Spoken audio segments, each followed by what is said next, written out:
We are at a moment where internally in our democracy and other democracies, there is a large degree of uncertainty, periods of unprecedented challenge and change, for sure.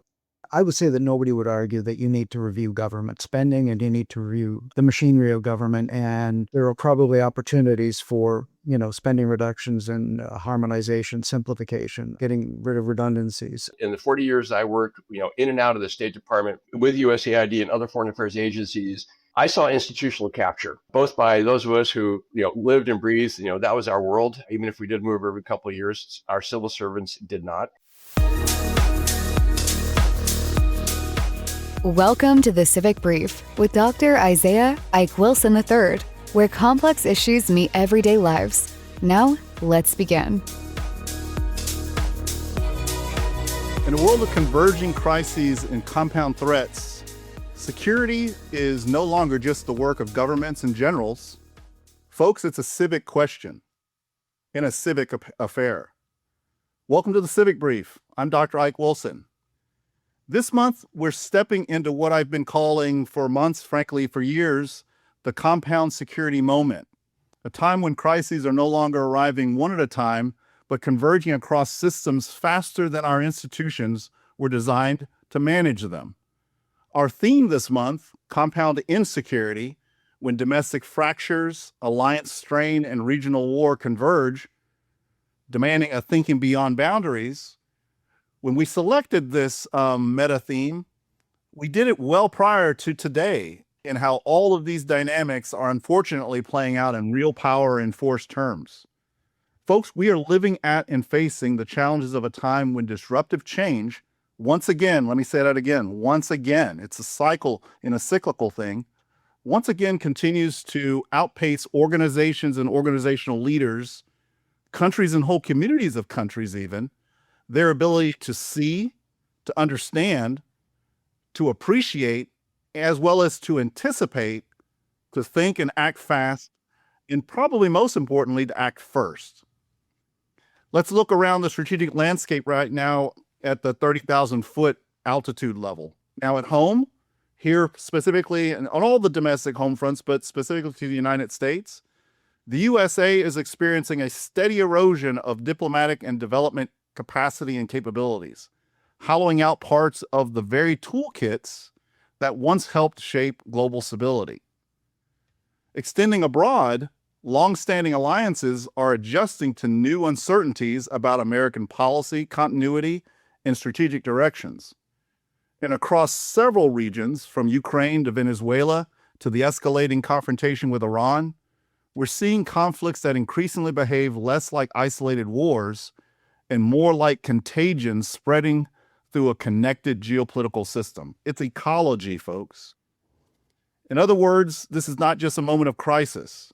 It's a moment when multiple systems are colliding at once. Now, to help us think through this landscape, this compound insecurity landscape, we're joined today by three seasoned diplomats whose careers have unfolded across many of the regions now sitting at the center of these compound pressures. Ambassador Michael Ranneberger spent decades in the U.S. Foreign Service navigating political transitions and fragile state dynamics across Africa and beyond. He served as U.S. Ambassador to Mali, Kenya, and Somalia, and as Principal Deputy Assistant Secretary of State for African Affairs. His career placed him at the center of major diplomatic efforts, including negotiations supporting Namibia's independence, the 2005 Sudan peace agreement, and mediation during Kenya's 2007-2008 post-election crisis alongside African Union envoy Kofi Annan. Following his ambassadorial services, he served as senior foreign policy advisor to United States Central Command commanders. Ambassador Adam Blackwell, a distinguished Canadian diplomat, has spent a lifetime working across the Americas in the international system, from postings in Africa and Mexico to leadership roles within the Organization of American States, where he helped shape hemispheric responses to governance, crime, and security challenges. His work on multidimensional security within the OAS offers a unique vantage point on how regional systems absorb, or frankly fail to absorb, compound pressures. And Ambassador Larry Butler, a career U.S. diplomat whose 4 decades of service bridge diplomacy and defense, has operated at the center of some of the most consequential alliance environments of the post-Cold War era, from the Balkans to NATO headquarters to the United States European Command, as well as operational support and strategic support to Special Operations Command.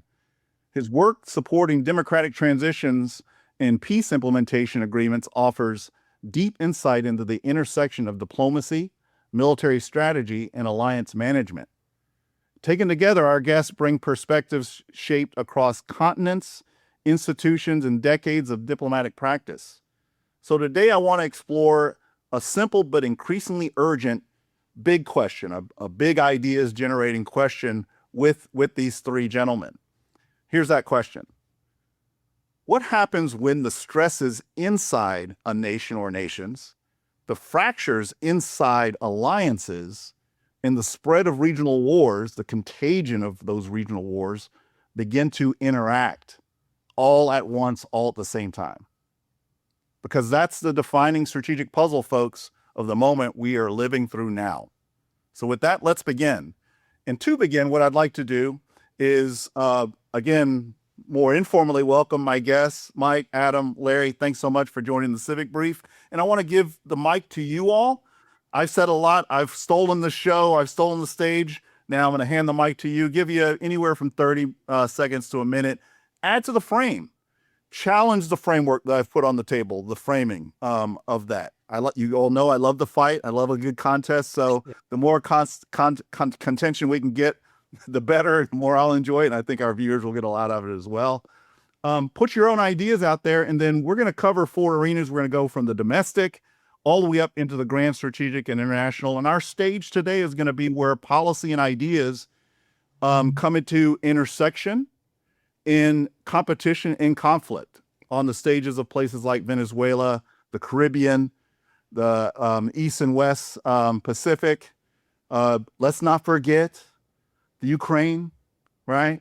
Indo-Pacific, the 9-line arena of the South China Sea, Taiwan. Let's not forget about Gaza.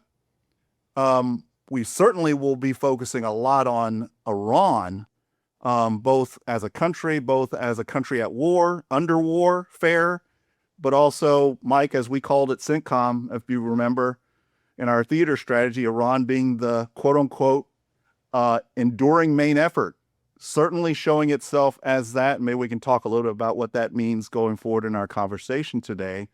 But across all 7 continents, frankly, of the globe, under an alliance structure that, to put it, dare I say, diplomatically, as much as an old soldier can do, an alliance structure that is at a moment of strategic rebalancing. And that's about as kind as I can put it. Let me turn it over. Mike, maybe we'll start with you, and also take advantage of the opportunity to correct anything I got wrong in your all's illustrious bios. Can't tell you how great it is to be with all of you in the same sitting. And we're going to have a good time today, and the listeners are going to get a lot out of it. Mike, over to you, and then we'll go Mike, Adam, and then Larry. Yeah, Ike, listen, it's a pleasure to be with you today, and I think what you're doing is so important. I think you framed it very, very well. I mean, we are at a moment where internally in our democracy and other democracies, there is a large degree of uncertainty, periods of unprecedented challenge and change, for sure. And that coincides with an international order where I think we can safely say the liberal international order is virtually in tatters at this point. So I tend to refer to the world today as what I call a world in turmoil. I don't know how else to put it. Yeah. And I think the overlay of everything, the challenge to our democracy, other democracies, coincides to a large degree with the advent of the digital information age. You talked about institutions being overwhelmed. I think that's part of the problem. You know, there's been multiple studies saying that the digital information age has overwhelmed people, not only institutions, their ability to process information. And I think we have to take that into account. Now, diplomacy, in the way we look at security issues. And I agree with you that we've hollowed out a great deal of our national instrument. I'm old-fashioned, but I tend to, look at that equation. Hard power plus soft power used well times leadership equals smart power. That's how I Yes. look at it. And when you hollow out largely the soft power dimension of things, well, that leaves you sort of fighting with one hand in a way. Anyway, I'd like to go into that more later. I don't want to. You gave me a minute, so. It's perfect. Perfect. And you got us right into Arena One, Mike, and what's happened particularly over the last 14 months here in the United States under the new administration. Everything being doged, if you will. I mean, we've turned the idea into a verb. And then the natural attrition accelerated by all the factors that you laid out. What does that mean? We have an interest, of course, here at home in terms of civicness and the state and nature of democracy, liberal or illiberal, and what kind of trail and track we're on. But really how that has a direct, I think we oftentimes don't think about, and as citizens, we're not talked to enough about that intersectionality. Big word for a simple idea. How much of who we are and what we are able to do instrumentally, but also most importantly in my book, ethically and morally and purpose, as well as purposefully for our own vital national interests. How much of that is seen as a legitimate and resilient or not based on how coherent it is right here at home. Home base matters in all games of play, right? So I just want to put that in there. Mike, pitch perfect. Adam, over to you. Sure. I would say that nobody would argue, Ike. Great to be with you guys. I would say that nobody would argue that you need to review government spending and you need to review the machinery of government. And there are probably opportunities for, spending reductions and harmonization, simplification, getting rid of redundancies. And in the mid-90s, we did that. We had a thing called program review where we looked at, we tried to get the correct assumptions. We tried to make sure we had the right people in the room, and we implemented the right processes. And by and large, the results were pretty good. Bill Clinton adopted something that was relatively similar and was able to take a fair chunk out of the federal spend. Now we've been doged after 7.5 years working for the Department of State on contract. I have seen the number of people who took the fork in the road, the number of people who were then riffed, the number of people who just, threw their hands up in the air and gave up in disgust. I'm not sure who is receiving our data anymore in the Department of State. And you've spoken about a lot of these kind of risks and compound risks, but this administration put all of these groups in Venezuela and Mexico and Ecuador, El Salvador on the foreign terrorist organization list. That's new. Nobody's tracking that data. Right. Nobody's bringing those stories into the policy think. So I think we've really lost capacity. And I guess the only other thing I would end with is I really don't think there was any intent on a process. I think all of this was grandstanding, the kind of childish way they took away USAID sign on a Sunday night. That's just performance to, I guess, tell a base that they're taking the sledgehammer to these agencies, and they mean what they say. And I just think there was no intent on a process, because now we're seeing front page of Washington Post. Now we're hiring people back. A lot of the people, the analysts that we trained that spoke all of the hard languages, had their security clearance, which, as you know, is a fair investment in time and effort to get. Yeah. Were all riffed, and some were riffed multiple times because they were on probation. So I don't think there was any clear plan. It was just. It was just a massacre. This is perfect. We're really getting through Arena One, talking about the domestic factors. Thank you, gentlemen, for doing that. We're really getting through that first part of the multi-layered stage. Adam, to your point, first couple of acronyms we've all used so far. DOGE, so the Department of Government Efficiency. The Elon Musk being brought into the White House to lead DOGE. He brought his cadre of 20-somethings from SpaceX and his tech community. They went in with, not to put it too pejoratively, but vacuum cleaned, use AI, big machines, big artificial intelligence, large learning models, vacuum up all of our public and private information across all agencies, to include public, but to include individual citizens' information, put it in the big grok machines and others like it, and with the primary goal of doging, right? The verb doging the administrative state, leaning it out, putting it on slim fast, if you will, as an in and of itself. So ends, ways, and means of that activity. Remember back in the first Trump administration and Steve Bannon, when he was still a special advisor in the White House to the president, and it very, very transparent in one of the ultimate goals of that administration to, quote unquote, dismantle the administrative state, right? All the deep state, cultish ideas. Now, as I think one of you already said, Adam, I think you said it actually, at the core of the madness is some rational sensibility. None of us are going to argue that, there are inefficiencies in government that need to be dealt with, right?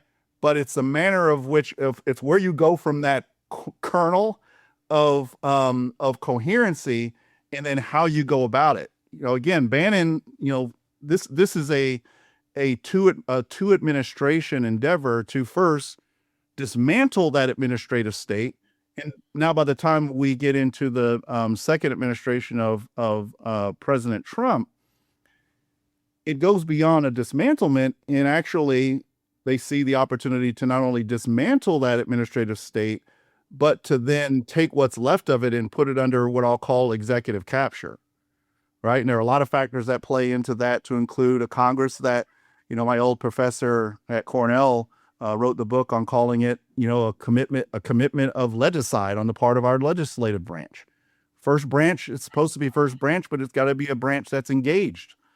And our first branch, our Congress, has left a lot of power expressly in the Constitution, left to their command and control, left it on the table. And we're all human, and institutions are made up of humans. In the executive, over decades, it's not something that started with the Trump administration, if there's left unused power left on the table, ungoverned power, that executive is going to pick up that power. And that's how we get to a conditioned state that we're living with today, with a hyper, some have called it, political scientists, academics, and pundits and citizens in between have called it a rise of an imperial presidency. I mean, that goes back to the 1940s and 50s. It's agnostic to ideology. It's, blue and red do it as well. But this administration, again, going back to their modus operandi, 2016, this is all very, very deliberate. So, Adam, to your point, if there is a semblance of a plan, that's the plan. Everything else, I think it's improvisation, right? But there is a baseline to that. So one more acronym real quick, and then Larry, I'm going to turn it over to you. We also have talked about RIFT, reduction in force. Yeah, is what RIF means. So just for our travelers community, the laypersons out there, that's what those two acronyms mean. Larry, over to you. Yeah, let's go with riff-raff.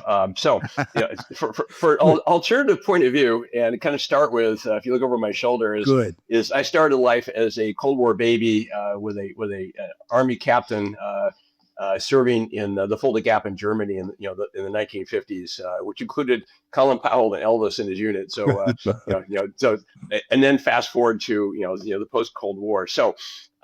As an economist who studied this, a little bit of political science is one of the issues that both Adam and Mike, I'll take some issue with you, is something that I learned when I started working with the military, and it was the concept of weebies.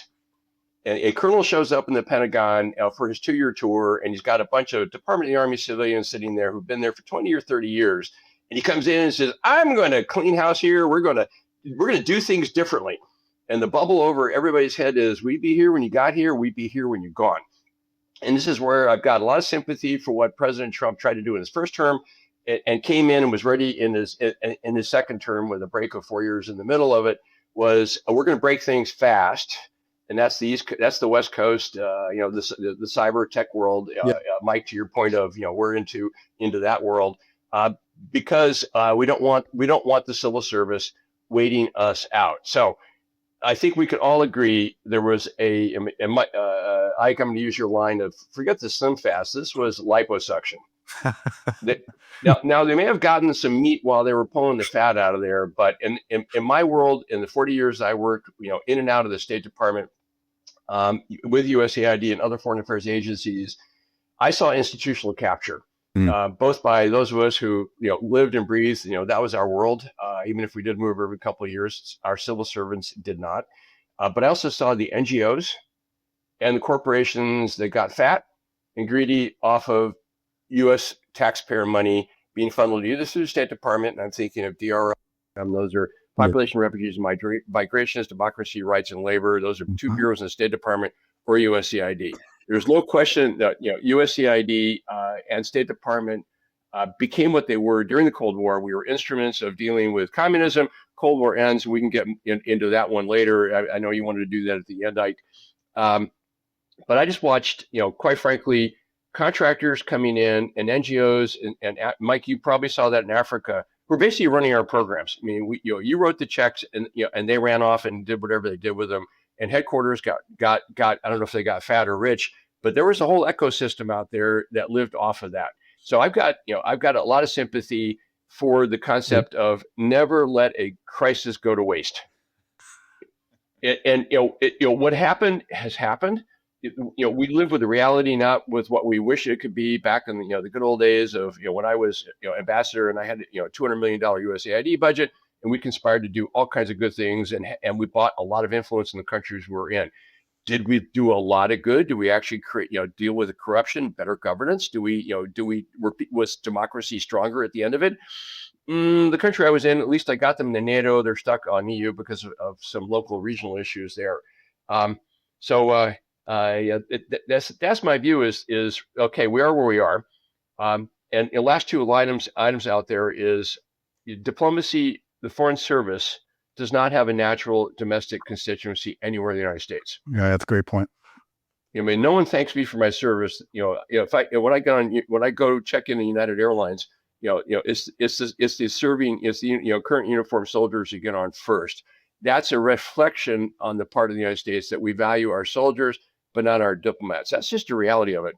And and the money we spend on embassies overseas rarely comes back at home to benefit anybody there.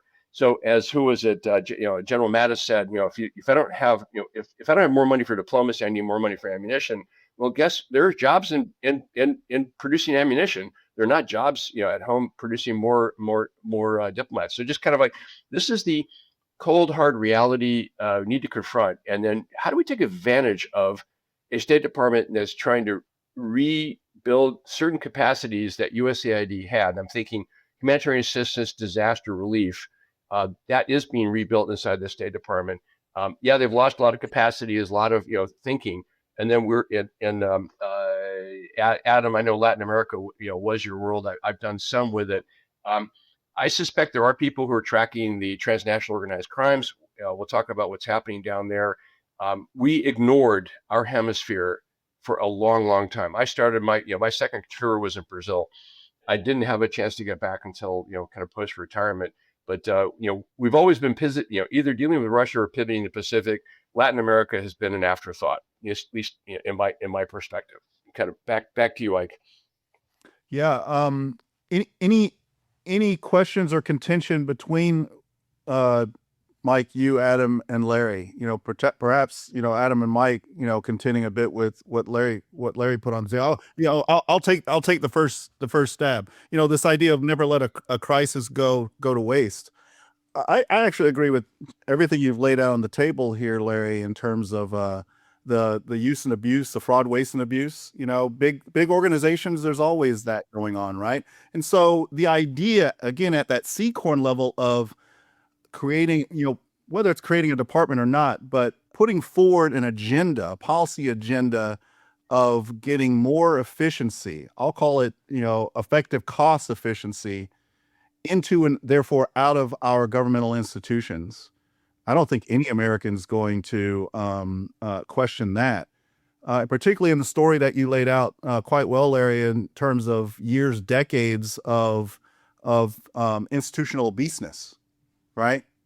In advantage taking by the snake oil salesmen, and just an opportunity for free money, and inevitable abuse of that comes about. Whether that's the core of the institutional problem, a core rot, or whether that's a rot at the fringes, that's where the stuff that Mike talked about of use and abuse of an accelerative, digital, algorithmic driven social media ecosystem can allow actors to take gross advantage in placing emphasis in, frankly, hyperbole.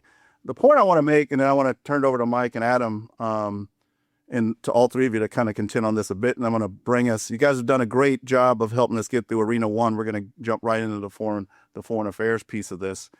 But, the contractors are always there, and they're still there, right? So, I don't think, Larry, you made great points on the problem of, unwarranted, I'll summon General Eisenhower here, of unbridled, unwarranted deferments of governmental public power, our power, to private entities in the contractor's dilemma. Private military organizations and the like involved in that as well. That is a driver to get governmental regulatory control, to streamline and more efficiency out of that system. But we've got an administration that has its favor. I mean, the contractor dilemma has not gone away. It's just become part of a very deliberative strategy. I mean, the Big Seven, the Palantirs, SpaceX's, the Andrils, the et cetera, 5 to 7 dominate not only global stock markets but U.S. defense industry. Add Sam Altman's Chat GPT and Darius's Anthropic in there in terms of the large learning model systems. We just change our favorites. I mean, I think Eisenhower is still rolling over in his grave as much now as he did in 1961, and perhaps more so now, because it's more of a deliberative. It's not just the human factors aspects that where this is happening. This is like, get some as the getting's good. It's never let a crisis go to waste, and especially if we are in a position of an executive fiat where we can actually manipulate crises that are real organically happening on their own, but also manufacture crises to set the stage for more and more capture and more of this move down a road of military, industrial, importer, algorithmic complexes that are less and less publicly responsible to the public, we the people, and more the utility arm, a Praetorian type utility arm of an executively captured American democratic republic. I guess that's my stronger than I thought I was going to say, my strong take. But you all can tend back and forth on that a little bit, and I'll try to keep my mouth in retrograde here for a bit. No, Larry, I everything you said about contractors and all that, I mean, I could tell you a million stories. You could tell me. I came across it in Kenya, criminal levels of overhead, really. But I wanted to touch on something else. You were saying that there was no plan or process to that, and I agree with the hollowing out. But we've never put much budget into our soft power. I mean, whether it's democracy promotion support, human rights support, I mean, so much of it went into the health sector, and so much of that was gobbled up by the contractors. And, I'm all for helping people, but I always thought that was a little bit skewed too far in one direction. But it gets to a more fundamental point, what's been going on. I mean, does soft power have any place in a transactional foreign policy approach? And that's what we're in. I mean, in the one hand, I would say, you look at Trump's foreign policy and you say, well, he's overcome any issue of hypocrisy. America doesn't claim to stand for democracy and human rights anymore. So, we're in a level, but that also puts us on a level playing field with China. I've always said the big asymmetrical advantage we have had, and I know I'm introducing China here and I don't want to get us off track. No, that's perfect. The big asymmetrical advantage we have had vis-a-vis China, of course, to some degree, hard power, but it's been the soft power component. And I think that's still out there, that soft power component, whether there's money behind it or not. And I think it will come back at some point. But the Chinese don't ignore soft power. And that's a whole discussion we could have. Yeah. They're using that to buttress their hard power. So, I think there's the fundamental issues. How do we look at transactional diplomacy in a way? That's one of the issues, not the issue. As we look at foreign policy. And then don't get me started on Africa. Maybe we can come back to that at some point. All right, I'm going to get you started on Africa, Mike. Thanks for the. No, I'll give Adam a chance. Well, I mean, I agree with a lot of what Larry was saying, but I mean, what I was trying to point out is if you have the right process and right assumptions, right process, and right people, you can do this in a way that's not antagonistic, that's not, what did that guy Russell Lloyd say? He wants federal civil servants to come stressed to the office every day or some such thing. I mean, That's ridiculous. So do you need a program of humanitarian assistance? Question number one, yes or no?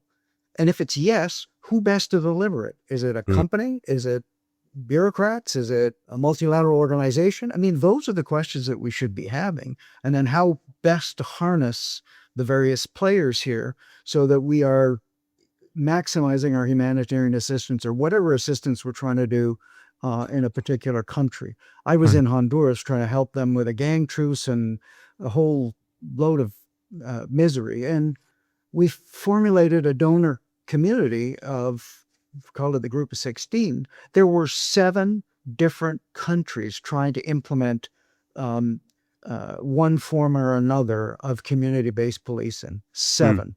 And folks, we got to coordinate. We got to cooperate here. There are ways of doing this that do not need to break the bank. That's really what I'm getting at. Instead, they come in and it's whiplash, and it's now we got to hire everybody back at Voice of America because they fired them the wrong way. And what's that cost? How much did it cost to have all those civil servants sitting at home for 8 months being paid not to work? I mean, what's the calculus of that? Not to mention the brain drain for the people that I know left the building. And are the wrong ones, because they're going to be able to find a new job rather than those that stayed back and probably, would not so easily find a new job. So to me, it's the process. It's not.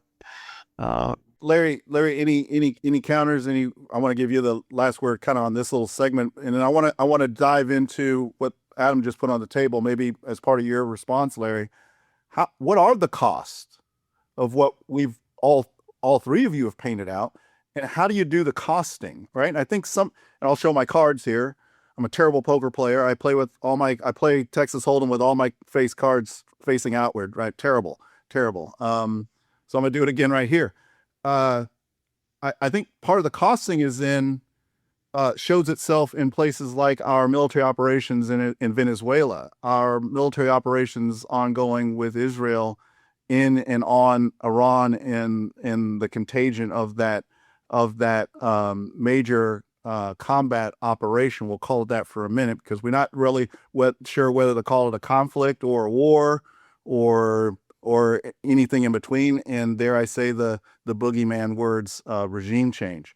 I think a lot of the costing comes out there, particularly in what, I wrote a lot about and almost, got in trouble when I was in uniform service years ago with Iraq. And despite our unmatchable, undefeatable, unbeatable prowess, exquisite prowess at winning all the battles in these major campaigns, whether it's conflict or war and anything in between, still a failure to have a plan for winning the peace, the relative peace, as long as we can keep it and as we come to know it, or what we call at the time phase 4, right? We have a phase 4 problem in Venezuela. We've got a phase 4 problem the day after next, as I oftentimes call it. We got a day 4 problem, phase 4 problem in looming in the Ukraine. Once we get through phase 3 execution and major combat operations, if we ever do, we've got one hugely lingering over Gaza and the future of that. And as that comes into contagion interplay with the one looming most prominent in all of our minds, Iran. What happens the day after our exquisiteness at steal on target. And I'm all for the United States and the Western community of Western liberal democracies having that prowess. Right? I'm all about that prowess. I've planned a lot of those missions. I've taken part and led a lot of those missions. Necessary but insufficient is the question that comes to my mind. That's my piece. Larry, take that, throw it in the dustbin if you don't even want to contend with any of that. But you get the kind of the final word into the beginning of our next conversation going forward into the NSS and all that. We're already. Well, I'm glad the civilian didn't have to explain to listeners the difference between phase 3 active military operations and phase 4, stability operations, and then phase 5 of giving it all back to the civilians. Yeah. And then we start all over again. Yeah. All right. The ideal is democracy. We all thought in 1991, and for that horrible expression of end of history, the liberal order had prevailed, and it was kind of like democracy was going to be there forever. And then with apologies to Adam and for the efforts in Central America, I had to deal with this when I was in Macedonia, where we had a USAID had a legal project with the American Bar Association, Central European Legal Initiative, ABA-CELI, where they were trying to export U.S. legal precepts and ways of doing things to a country that eventually was going to be part of the European Union. And I failed in stopping that until, although they eventually decided to hire a Brit, which again was another mistake, because now we're talking about a similar system that we have. Of like, why are we trying to export our values, our systems, our norms to other countries? Because they don't have the same sociological, legal, historical basis, that led to ours. And so, it's Maslow's hierarchy. My goal was security, prosperity. What is the 5 meter, the close up, near term target objective in the country we're in, and then how do we get to the long term? Because we all want them to be like us or some version of us. Finland, Canada, Germany, Denmark, the United States. We're all a little bit different, but we're all, we've got more similarities and differences. So I was just frustrated that way, and this is an opportunity now of resetting, the soft power piece of what we do. Mike, to what you said, I would have given anything to have been the Chinese ambassador in any country I was in.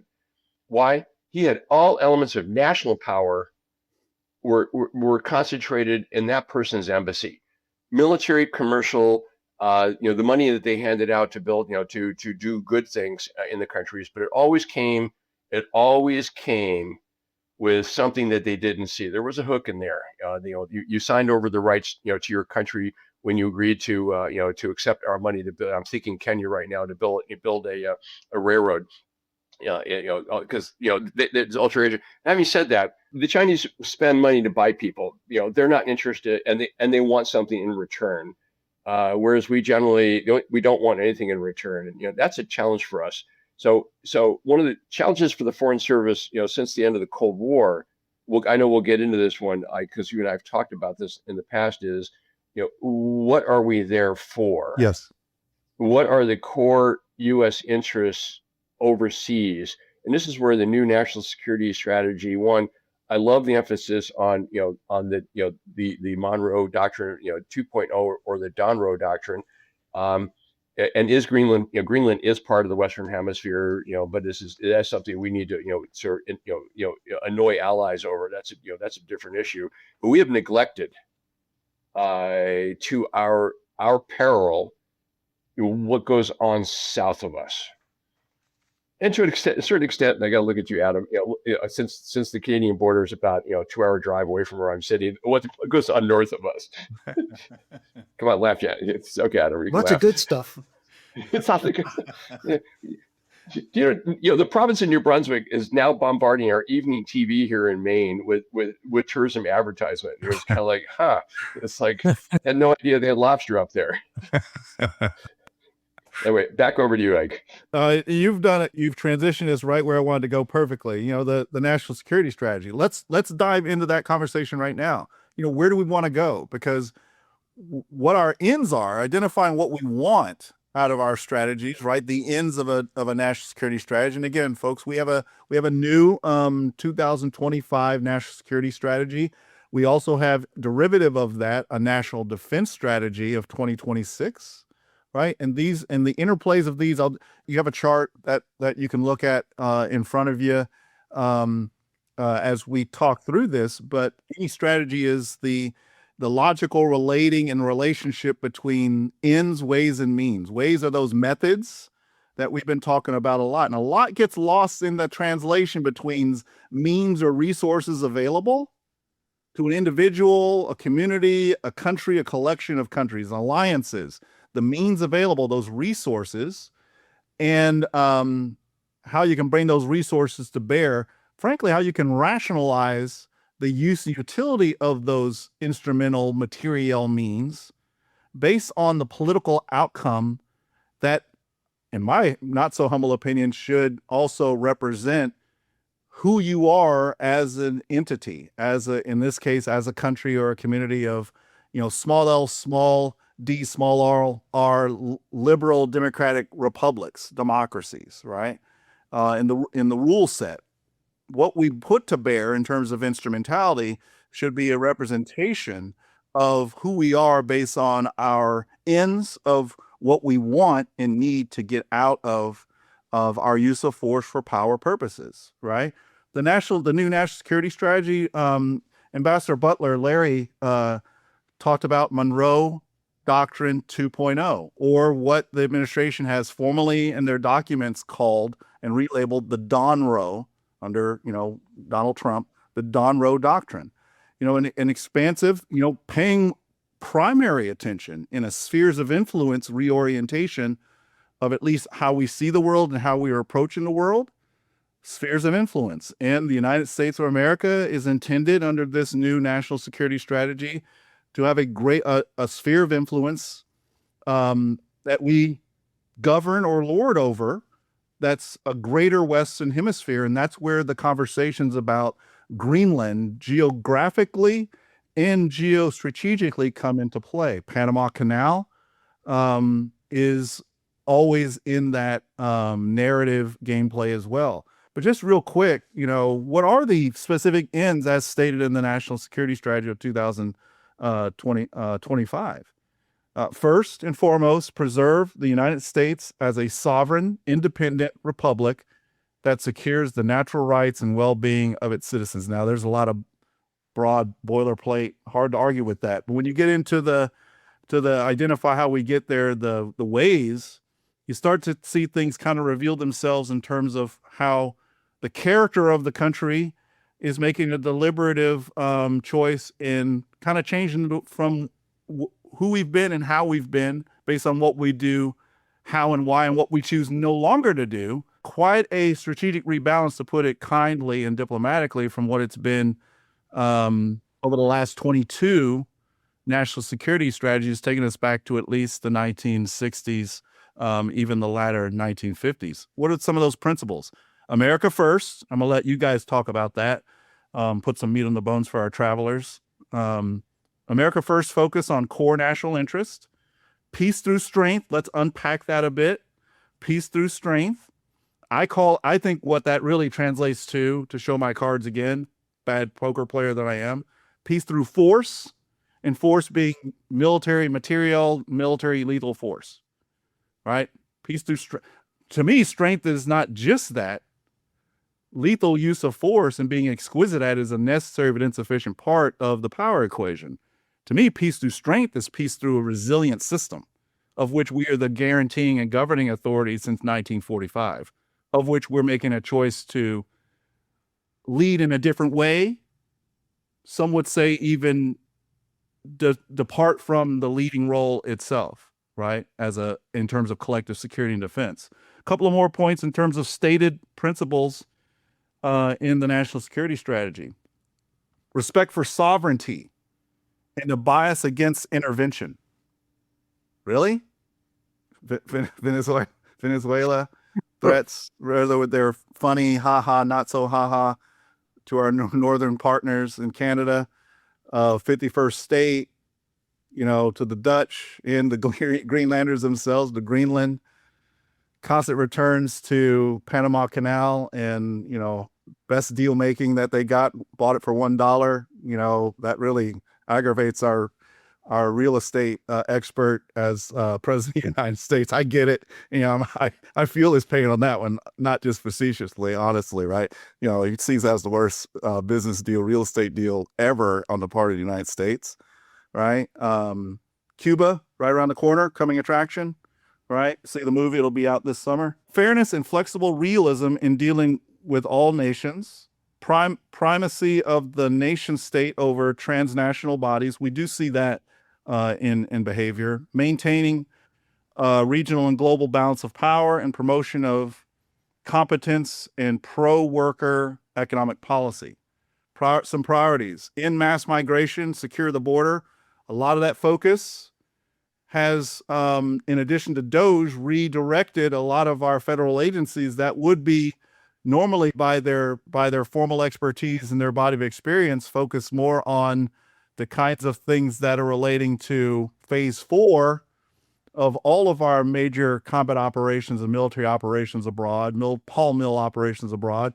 But a lot of those individuals that are left post-DOGE have been redirected towards in-country immigration, policing, and what I would call an international focus. And I don't actually contend with this one in terms of resecuring the southern border of the United States. I think all Americans actually agree with that in terms of controlling the southern border against illegal immigration.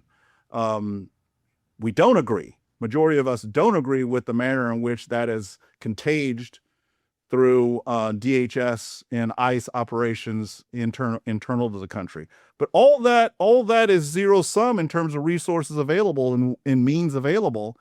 And when those capacities are focused and redirected inward here in the United States against domestic threats, domestic enemies, domestic terrorists, right, as has been cast by the administration. I'm being kind here because I'm using their own words. I'm being fair. That's less available for these expeditionary type of operations. So what is that going to look like? How's that going to play out in places like Venezuela the day after next? Not the decapitation of Maduro. We can and probably should have a little bit of conversation of where the legal authorities come for us to do the snatch and grab of Maduro in the first place, despite having multiple years of indictments to bring him to justice here in the United States. But it's a question of where do you pick him up legally, right? We violated that sovereignty claim in our national security strategy by doing a major combat operation. I know we're calling it in support of a law enforcement effort, but I can't find the legal precedent both in terms of U.S. domestic law, nor can I find it in international law either, to include international humanitarian law, that gave us the legal writ to actually do the snatch and grab. Now let's look at Gaza, right? There is something in international law called the responsibility of the belligerent occupant, right? Where does that, we don't talk about that a lot. We haven't talked about that, whether it's a blue administration or a red administration, for at least 15 to 20 years. How does that come into interplay? Now, we should have a constitutional conversation internationally on whether the majority of the International Committee of States still believe in that. And if we don't, let's take it off the legal books.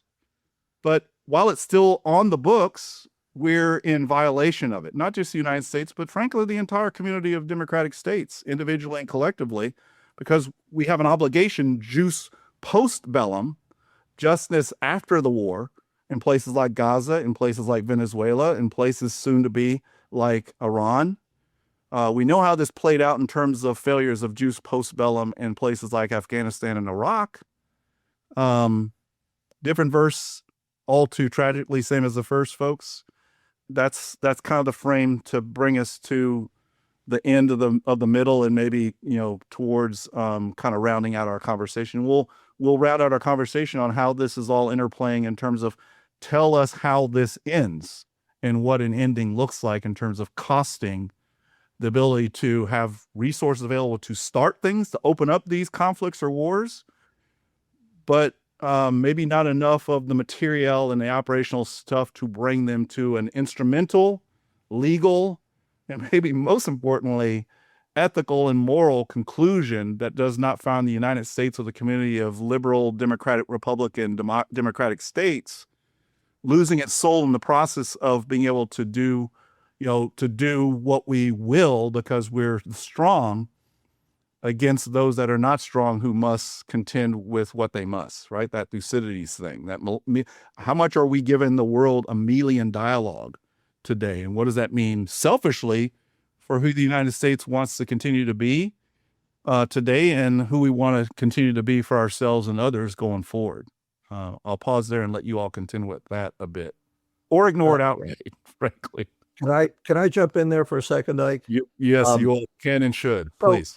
When you said, what should we be about, or what are our interests, or how do we frame our national goals overseas? I think really it's important to look at it in two ways. One, we're looking towards what is our relationship with the government, but also foreign publics.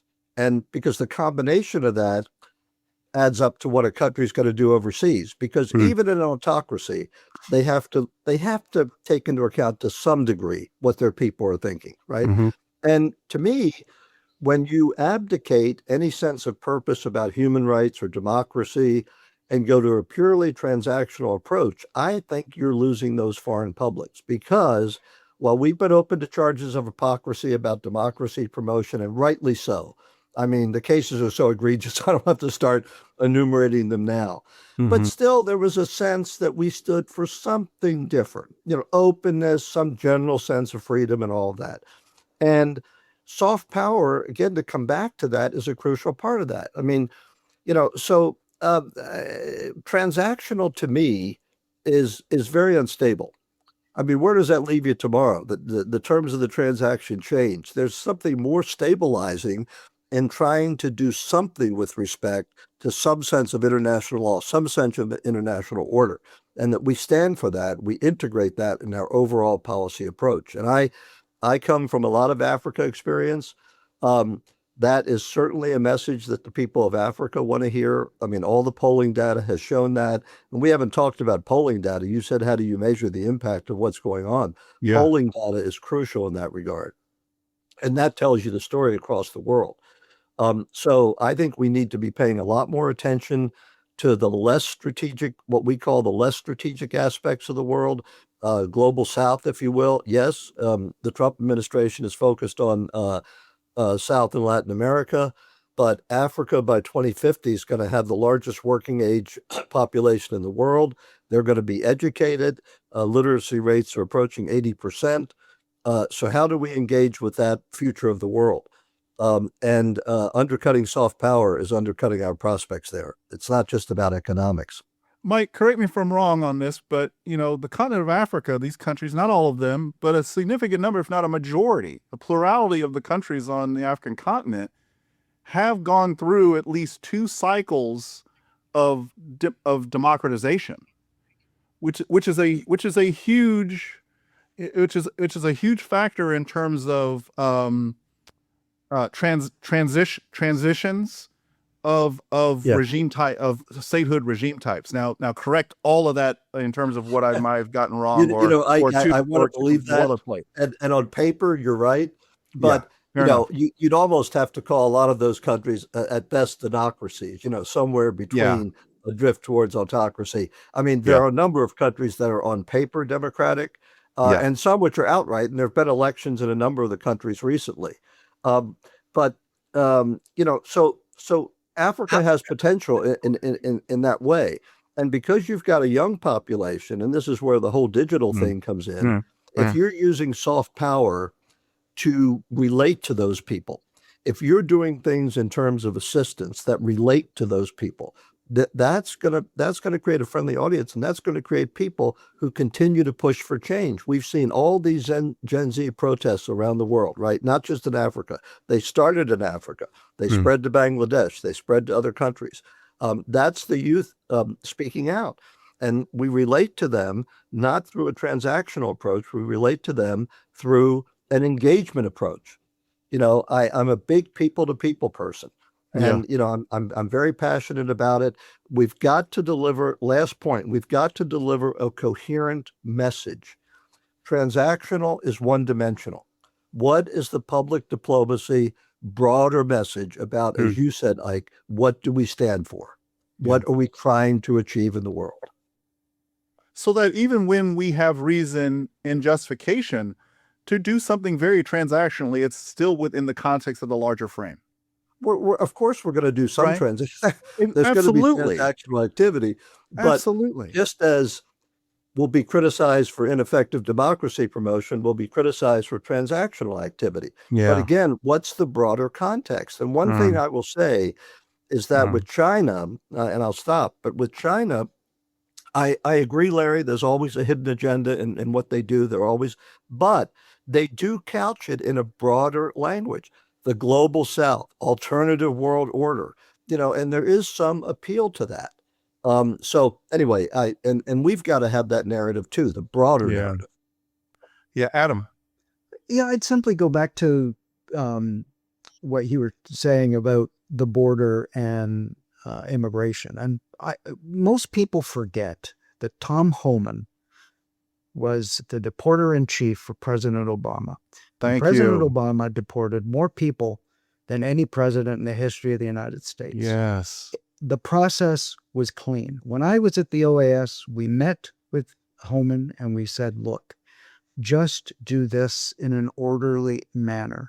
If somebody is being sent back to Honduras and it's a mother who came over the border illegally, say it. Give her a little, a file. If it's a triple murderer, then the Honduran authorities need to know. And the other thing that we said to Homan, and this is where America has to do some of its own lifting. The other thing we said to Homan is we should implement E-Verify for everybody. Yeah. Doesn't matter whether you're a company of 20 employees or a company of 2 employees. You want to hire somebody, you got to make sure they're legally here and able to work. Because as long as there is a demand for labor, there's going to be a supply. And you're going to have folks sending remittances back home, which is great for the local economies and all the rest of it. But it's not just about stopping the border, as I understand it. It's about getting all of these 11 million folks who came here illegally during the Biden administration and sending them back. Yeah. Well, that's not going very well because people are hiding in church basements or wherever. The numbers are way down. So the process is not generating the intended outcome. So, I think that's something that needs to be looked at far more seriously. And I'd say the other thing is, since Larry raised it, look at Canada. I mean, Carney has not turned all of this into a crisis. He's simply gone and said, we have rupture. We need new friends. We need new trading alliances. We need to buy our military hardware and equipment elsewhere. We need to diversify. Canada is going to double its trade with both India and China by 2030. I mean, that's, when you think about it, that's amazing. So I think it's been a good wake-up call for Canada that, we've now been confronted with this. And I think Carney has, by and large, managed it really well. And I guess my last point is we just had Davos, Carney speaks at Davos, but the Commerce Secretary was there and spent his 3 meetings insulting people to the point where Christine Lagarde, who was the former head of the IMF and currently the head of the European Central Bank, got up and walked out. I've never seen that happen at Davos. Yeah. Never. It was not necessary. You make a point. It can be a difficult point, but you really don't have to. You really don't have to be nasty about it. Mm-hmm. Well, yeah, and that's Davos 2026, and then Munich Security Conference that comes after that. You take that back a year ago, and that caustic approach by our own vice president. Our Vice President Vance in his speech. I mean, I beckon folks to go back and pull up those videos and look at that. That was really the preamble to what Secretary of State Marco Rubio continued. But but said it more diplomatically, as you would figure and hope our Secretary of State would, our chief diplomat would. But really same message. And at the core of it, it's really about a narrowing of what constitutes quote unquote Western civilization. And what J.D. Vance, Vice President J.D. Vance put forward in Davos 2025, Munich Security Conference 2025, was a continuation of the blood and soil definition of Western civilization in terms of who counts, who's in, who can become a member of, and who's out. That you can go back to the Republican National Convention of fall 2024, in his acceptance speech for the nomination of vice president, all blood and soil. That's a reorientation, both within the United States and a chastisement of, namely Western Europe, right? But of the transatlantic alliance in the European Union, of getting on board with a civilizational turn and redefinition of what constitutes the Western alliance, and at cornerstone to that, Western civilization. This is a whole nother subject for me to invite you all back, but this as at the floorboards of everything that we're talking about here. And Larry, over to you.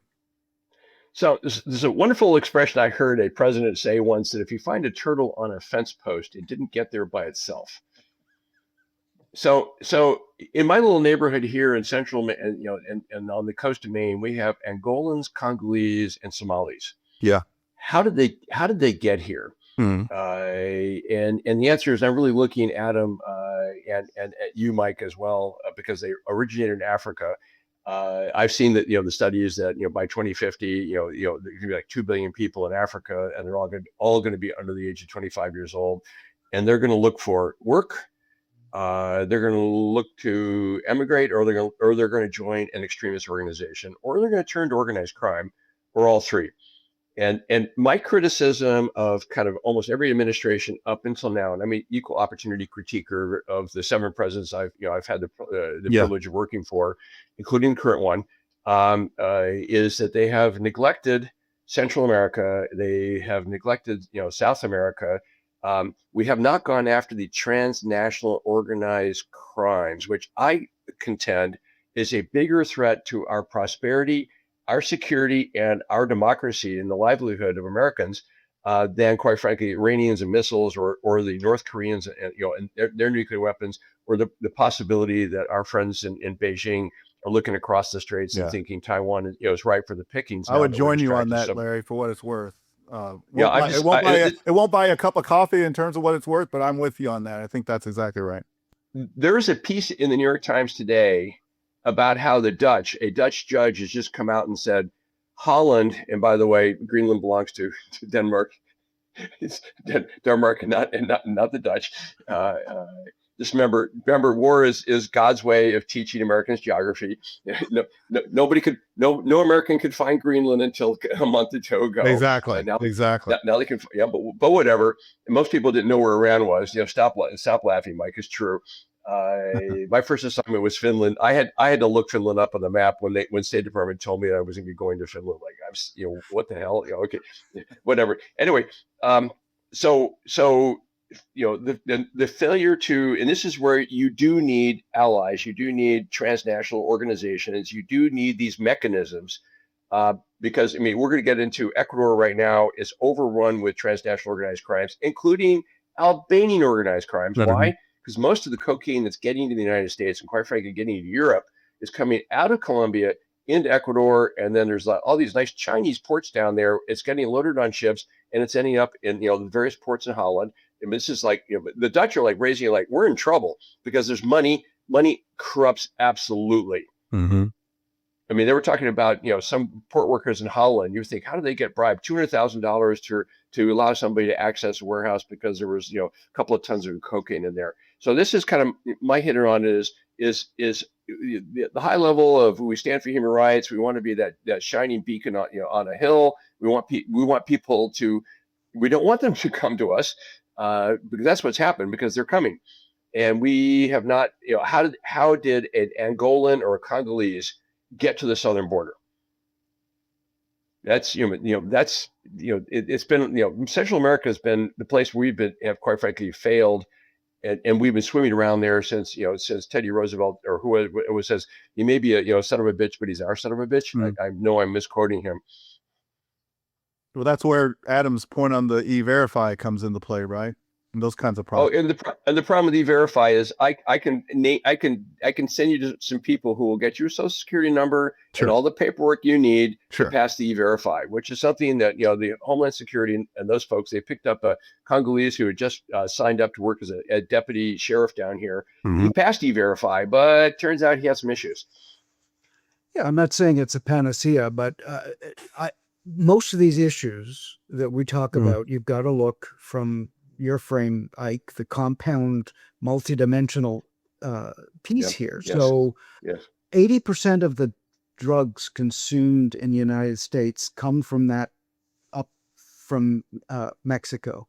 Yeah. 80% of the firearms used in crime in Mexico are sourced from the United States. Yes. The value of drugs on the street of New York is 80% of the value, 80% higher than the value of those drugs in the streets of Ecuador or wherever. So we can't just say, oh, Ecuador is bad because they got transnational criminal organizations. A lot of those transnational criminal organizations are feeding our demand for these illicit products. And that's really the point I was trying to make is you really do need to frame this in a structured way. And I mean, the amount of money and corruption, which has always been an issue in Central America. In fact, I think in Guatemala, the last 3 presidents I worked with are all in jail.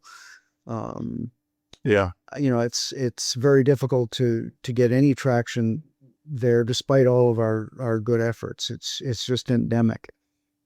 I've got to do the thing that's hardest for me. I've got to start to transition us to a conclusion. Okay. What I'd like to do is, I always like to do a lightning round. I'm gonna skip I'm gonna improv here. I'm gonna go off the main jazz line here. We're not gonna cover the lightning round questions I've already laid out. I want to give us all a lightning round. I want one question from each of your perspectives and your experience behind those perspectives. Address tell us how it ends in and around the U.S., Israel, Iran conflict war. Your thoughts on just some thoughts on tell me how this ends. Larry, I'm going to give the added burden to you because I want to give you the opportunity to talk a little bit about what we've talked about recently, also one-on-one, about this perpetual tragic, if not funny, in a non-ha-ha kind of way, quest of the United States to pivot away from and out of the Middle East, and then it's always there and back again, right? In fact, as soon as we start changing the prepositioned stocks and putting them on boats to shift them to our preferred theater, always the Asia-Pacific, Indo-Pacific, understandably, something happens in the greater Middle East that causes the ships to figuratively and literally turn around. So maybe we'll go, let's start with you, Larry. You got the bigger piece of this, and then let me jump into it. So the reason why we keep pivoting back either to Europe or now for the last 20, 30 years, the Gulf, what I call the greater Middle East. And I'm going to quote a Lydia Palgreen who wrote in the New York Times 2 days ago. She's an op-ed person. The Gulf is the apotheosis of globalization. Yeah, love it. I mean, the global commons, everything that matters, to our prosperity, our welfare, our security, basically transits either the Red Sea or the Persian, Arab, the Straits, Hormuz Straits. Mm-hmm. And right now, nothing is transiting there. But I'm going to say, you want to know how it ends in Gaza. My crystal ball, my magic 8-ball has got no answers in that one. So shake it one more time. A couple of good things have come out of it. One, no one's talking about the Houthis or Yemens right now. I mean, which is, which the translation is the Iranians were arming and inspiring, aiding and abetting Hamas, Hezbollah, and the Houthis because of their hatred, their policies against Israel and against us. If we disappeared, I don't know what they would be doing, who they'd be going after, probably Pakistan or something like that. So there's a silver lining for what's going on in Iran right now.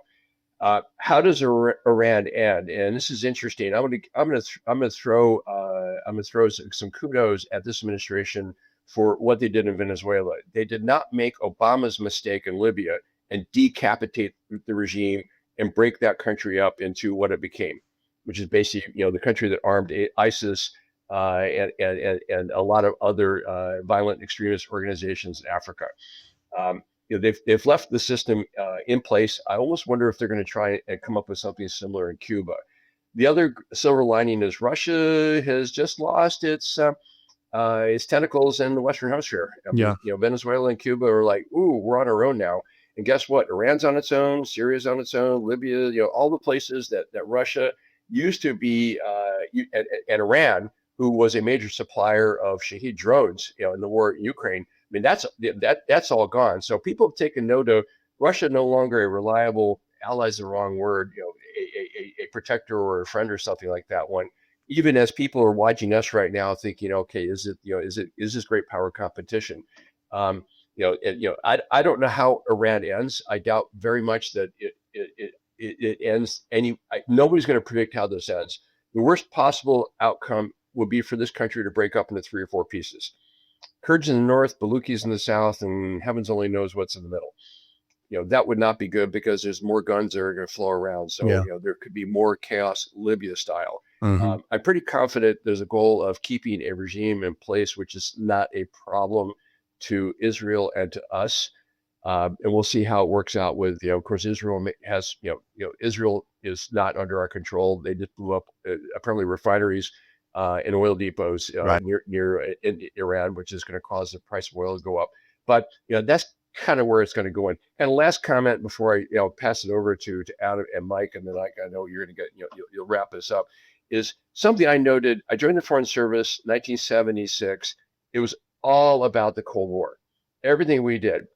VOA was a Cold War instrument. USAID was a Cold War instrument. Cold War ends. Why did people join diplomacy in 1991? Why did they join diplomacy in 2001 when we had the global war on terrorism?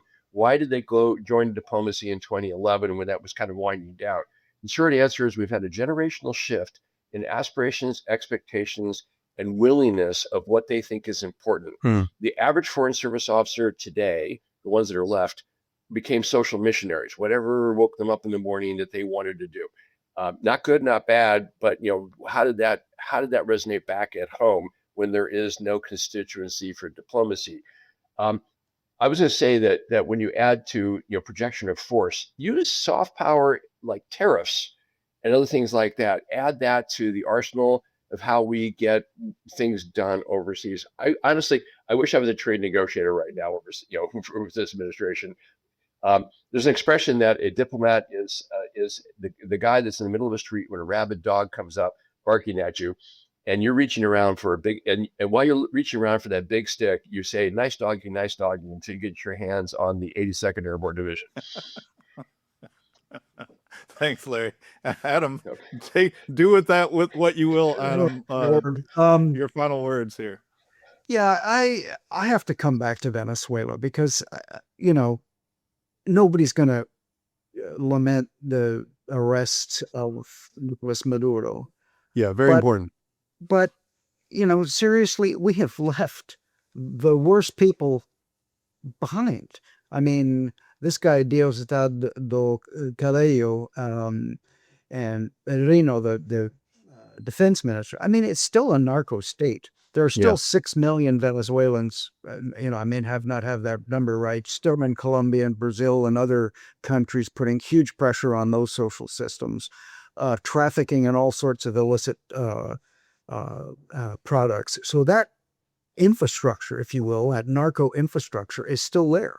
And you've got all of these militias who've been armed in all of these communities. I mean, I'm not sure what the end game is in Venezuela. And in Iran, maybe Larry's right. It'll split into 3, but it's a big country, 100 million people, strategic location.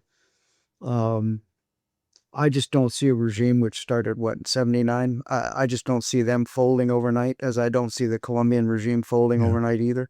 They've just been around too long. They're part of the infrastructure. It's the tentacles are run all the way through society. I'm going to share with you all some of the weird dreams I have, right? I mean, I apologize right up front and letting you into the weirdness of my mind, but I remember that scene in Iraq, 2003, April 2003, and the Marines pulling down, helping the Iraqis pull down the statue of Saddam Hussein. And boy, talk about history kind of showing itself in some haunting ways. We were able to help the Iraqis pull down the statue, but the legs broke off and the legs remained on the statue, right? That haunts me now with Iran, because though the supreme leader's been taken out and 47 in counting of his most senior leadership have been taken out, and I think the newly elected supreme leader has a short shelf life, probably as well. The only thing I can add to this, Ike, very briefly. But the IRGC is still there. The legs of the place are still there, right? Go ahead, Adam. Yeah, that's what I'm just going to say. This smells a lot like the situation of the peace agreement that was organized in Doha with the Taliban and the U.S. government without the Afghanis present. That's great. Basically, how is the Taliban going to take over Afghanistan so we can leave? This kind of smells a little bit, in that direction. But who knows? The air is filled with that stinky smell, isn't it? Yeah. No, thanks to both of you, Larry, Adam, Mike. You get to finish us out here.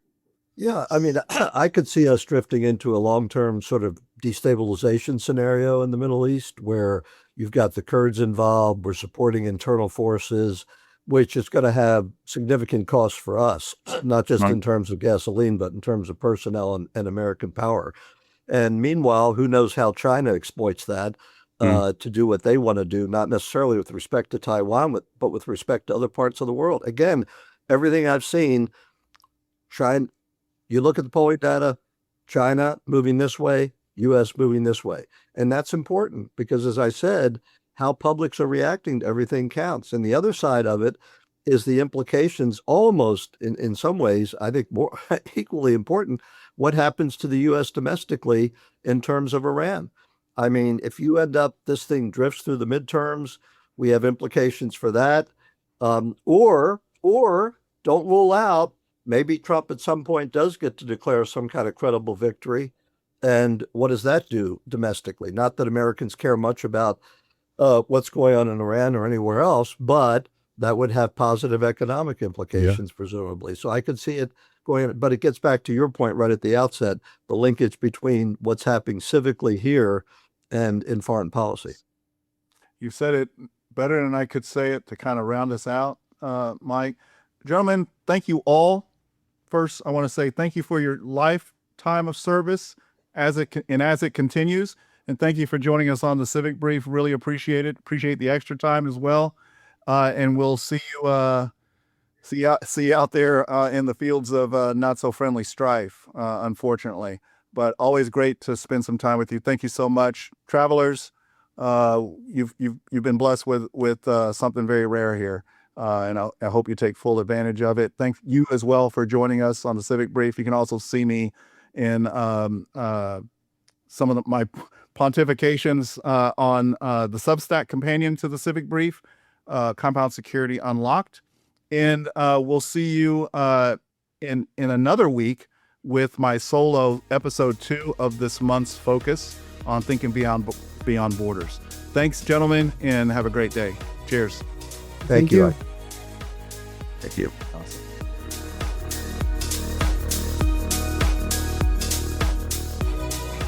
Thanks for tuning into the Civic Brief. Got questions, insights, or ideas? Join us at thecivicbrief.com to continue the dialogue. Subscribe, share, and be part of shaping the future, one brief at a time.